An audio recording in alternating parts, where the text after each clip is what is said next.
Still feeling bloated, even in the morning? Your breakfast might be the reason.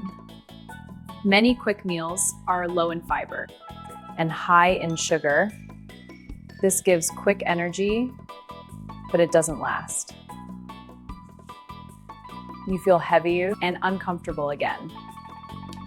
I like to keep things simple. Start with plain yogurt. Add chia seeds for gentle fiber. Add walnuts for healthy fats.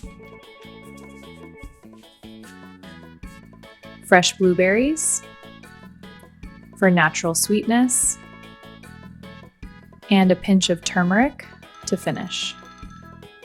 Simple, gentle, and nourishing.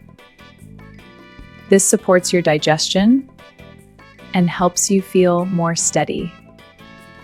Try this tomorrow morning and notice the difference. Save this and subscribe to Amypresh Kitchen. We keep food calm here.